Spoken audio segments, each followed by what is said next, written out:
आज मैं आपके लिए प्याज और सब्ज़ मिर्च से बनने वाली ऐसी कमाल की और शानदार सी रेसिपी लेकर आई हूँ, जिसे शायद आपने पहले कभी ट्राई ना किया हो।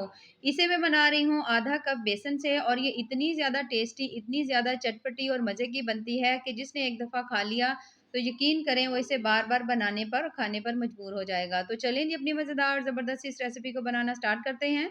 बिस्मिल्लाहिर्रहमानिर्रहीम, अस्सलाम वालेकुम। उम्मीद है आप सब ठीक होंगे। सबसे पहले तो हमने ले ली हैं यहाँ पर सब्ज़ मिर्चें और इनको पहले हमने अच्छी तरह से धो लिया था।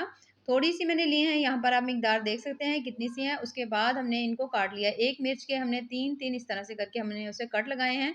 अगर आप इन्हें बारीक काटना चाहें तो आप इसे बारीक भी काट सकते हैं, जैसे आपका दिल करे, यानी 2 पीसेस भी आप कर सकते हैं। तो यहाँ पर मैंने तमाम मिर्चें जो हैं, 1 मिर्च के मैंने 3 पीसेस में कट करके मैंने यहाँ पर रख लिया है। उसके बाद तमाम मिर्चें काट ली हमने, उसके साथ हमने प्याज़ भी जो थे वो भी सारे काट लिए हैं। प्याज़ मेरे पास 2 अदद मीडियम साइज़ के थे, तो उन्हें भी मैंने इस तरह से बिल्कुल बारीक पतला-पतला सा काट लिया। यहाँ पर आप देख सकते हैं इसकी कटिंग को। तो ये देखिए इस तरह से हैं, ये पतले-पतले से हमने इस तरह से काटे हुए हैं, क्योंकि इससे इसका टेस्ट और मज़ा बड़ा ज़बरदस्त आएगा। तो यहाँ पर बस हम इसे पकाना स्टार्ट करते हैं। तो सबसे पहले हमने ले लेना है 1 अदद पैन और पैन में मैं डाल रही हूँ आधा कप बेसन।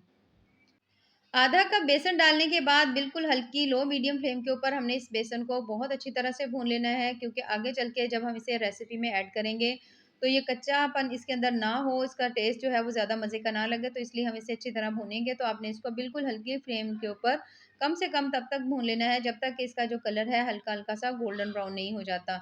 तो बहुत ज़्यादा भी टाइम नहीं लगेगा, बिल्कुल हल्की फ्लेम के ऊपर करिएगा। अगर आपकी फ्लेम हाई होगी तो ये बेसन जो है ना जल भी जाएगा।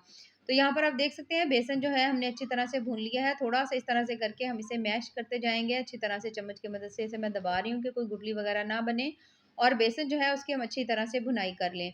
तो बेसन का माशाल्लाह कलर ज़बरदस्त आ गया है, इसके अंदर से बड़ी प्यारी-सी खुशबू आ रही है, तो बस इसे हम निकाल लेंगे और इसे हमने रख देना है एक साइड पर। और यहाँ पर हम ले लेंगे 1 अदद बोल और उसके अंदर डाल रही हूँ मैं तकरीबन आधा कप हमने डाल दिया इसमें दही का। दही डालने के बाद अब मैं इसमें ऐड करने लगी हूँ थोड़ी-सी बिल्कुल इसमें कश्मीरी लाल मिर्च, बस कलर के लिए भी मैं डाल रही हूँ। उसके बाद मैं इसमें ऐड करने लगी हूँ थोड़ी-सी हल्दी और थोड़ा-सा नमक, आप अपने टेस्ट के हिसाब से भी डाल सकते हैं। तकरीबन 1/3 चम्मच जो है ना मैंने नमक इसके अंदर डाल दिया है। तमाम चीज़ों को डालने के बाद अब हमने इसके अंदर जो अगली चीज़ डालनी है, थोड़ा-सा धनिया पाउडर डाल देंगे, थोड़ा-सा इसमें हम डाल देंगे ज़ीरा पाउडर। तमाम चीज़ों को डालकर अब हमने इन्हें अच्छी तरह से मिक्स कर लेना है। अच्छी तरह मिक्स करेंगे ताकि तमाम जितने भी हमने मसाले डाले हैं वो दही के अंदर अच्छी तरह से मिक्स हो जाएँ। इससे आगे चल के रेसिपी बहुत ज़्यादा मज़े की और शानदार सी बनेगी और आपको एक अलग सा ही टेस्ट मिलेगा। तो यहाँ पर जैसे ही तमाम चीज़ें मिक्स हो जाएँ तो इसे हम भी रख देंगे साइड पर। अब हम इसे इन्हें पकाना स्टार्ट करते हैं। तो पकाने के लिए हमने ले ली है यहाँ पर 1 अदद कढ़ाई और उसके अंदर डाल दिया है मैंने यहाँ पर तकरीबन 3 से 4 चम्मच हमने कुकिंग ऑयल डाल दिया है और साथ ही हमने इसमें प्याज़ ऐड कर दिए हैं। प्याज़ शामिल करने के बाद अब हमने प्याज़ को हल्का-हल्का सा फ्राई कर लेना है, भून लेना है। बहुत ज़्यादा भी हमने यहाँ पर प्याज़ नहीं भूनने हैं, ना ही हमने इसका कलर चेंज करना है, बल्कि थोड़ी ही देर के लिए हमने इन्हें फ्राई करना है, ताकि थोड़े से ये सॉफ्ट हो जाएँ। और यहाँ पर आप देख सकते हैं प्याज़ जो है हमारे हल्के-हल्के से सॉफ्ट हो चुके हैं, इससे ज़्यादा हम इन्हें नहीं करेंगे। अब हम इसमें ऐड कर देंगे सब्ज़ मिर्चें, जो हमने बिल्कुल बारीक-सी, दरमियानी-सी बस बारीक काट कर रखी हुई थी, उन्हें भी हमने इसमें ऐड कर देना है। तमाम मिर्चें जो हैं वो हम इसमें शामिल कर देंगे। यहाँ पर अगर बाज़ लोगों को मिर्च खाना थोड़ा इतना ज़्यादा नहीं पसंद होता, लेकिन बाज़ को बहुत ज़्यादा मिर्चें जो हैं पसंद होती हैं, तो फिर यहाँ पर आप अपने हिसाब से डाल लीजिएगा, बारीक भी काट कर डाल सकते हैं, मोटी भी डाल सकते हैं।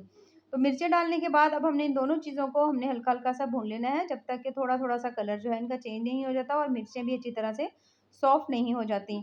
कम से कम 1.5 से 2 मिनट हमने इसे भून लेना है मीडियम फ्लेम के ऊपर, और यहाँ पर आप देख सकते हैं कि प्याज़ भी अच्छी तरह सॉफ्ट हो गए हैं, मिर्चें भी जो अच्छी तरह से वो भी हल्की-हल्की सी पक चुकी हैं। तो अब हमने इसके अंदर ऐड करना है, जो हमने दही के अंदर मसाले डालकर रखे हुए थे ना, वो हमने इसके अंदर शामिल कर देने हैं। तो तमाम ये जो दही वाला मसाला है ये हमने इसके अंदर डाल दिया है, अच्छी तरह से बर्तन को साफ़ कर लेंगे और उसके बाद अब हमने इसे मीडियम फ्लेम के ऊपर पकाएँगे। इतनी अच्छी तरह से इसे पकाएँगे कि जो दही का पानी है ना वो अच्छी तरह से ड्राई हो जाए। दही से एक तो बड़ा ही खट्टा और मज़ेदार सा एक तो इसका टेस्ट आएगा, जायका भी बिल्कुल ही आपको अलग सा लगेगा, क्योंकि बहुत सारे लोग जो हैं अक्सर दही वाली मिर्च जो है खाना बहुत ज़्यादा पसंद करते हैं। तो अगर आप इस तरह से बनाएँगे तो आपको वाक़ई इसका टेस्ट और मज़ा ज़बरदस्त सा लगेगा। तो यहाँ पर आप देख सकते हैं तकरीबन जो दही का पानी था वो काफ़ी हद तक ख़त्म हो चुका है और बहुत अच्छी तरह से इसकी जो भुनाई है वो हम इसकी कर रहे हैं। तो जब अच्छी तरह से दही और जो उसका पानी ख़त्म हो जाए तो फिर हम इसमें ऐड करेंगे जो हमने बेसन जो था वो ना भून कर रखा हुआ था, वो हमने इसके अंदर शामिल कर देना है। बेसन जो है इसे शामिल करने के बाद दोबारा से हमने यहाँ पर इसकी अच्छी तरह से भुनाई कर लेंगे, ताकि बेसन जो है वो भी जब घी के अंदर भूनेंगे ना तो उससे भी बड़ा ही मज़े का टेस्ट आएगा। और यहाँ पर अगर आपने देख लेना है, बिल्कुल अगर घी थोड़ा ज़्यादा आपको कम लग रहा हो तो थोड़ा-सा घी आप इसके अंदर ऐड कर सकते हैं, क्योंकि जो बेसन है वो घी बहुत ज़्यादा एब्ज़ॉर्ब करता है। तो अच्छी तरह से यहाँ पर हमने इसको भून लेना है बेसन को भी, जब तक कि जो बेसन है उसका भी कलर थोड़ा-थोड़ा सा चेंज नहीं हो जाता और तमाम चीज़ें और अच्छी तरह से पक नहीं जाती। इस तरह से बनी हुई सब्ज़ मिर्चों का सालन आप यकीन करें जब भी आप बनाएँगे, आप खाएँगे तो आपको बहुत ज़्यादा मज़ा आएगा, क्योंकि ये बहुत-बहुत ज़्यादा टेस्टी और मज़े का बनता है। तो यहाँ पर ज़बरदस्त जो सालन है हमारा तैयार हो चुका है, तो बस इसके अंदर हम डाल देंगे सब्ज़ धनिया। धनिया डालने के बाद थोड़ा-सा एक दफ़ा इसे अच्छी तरह से मिक्स कर लेंगे और यहाँ पर माशाल्लाह से बहुत ज़्यादा टेस्टी, मज़ेदार से हमारी आज की जो रेसिपी है वो तैयार हो चुकी है, जो कि बहुत ज़्यादा मज़ेदार और बहुत ज़्यादा चटपटी और करारी सी बनी है। तो अगर आपको मेरी आज की ये रेसिपी पसंद आए तो चैनल को ज़रूर लाइक करें, सब्सक्राइब करें। बेहद टेस्टी बहुत-बहुत ज़्यादा मज़े की बनती है, ज़रूर ट्राई करिएगा। बाकी दुआ में याद रखिए। अल्लाह हाफ़िज़।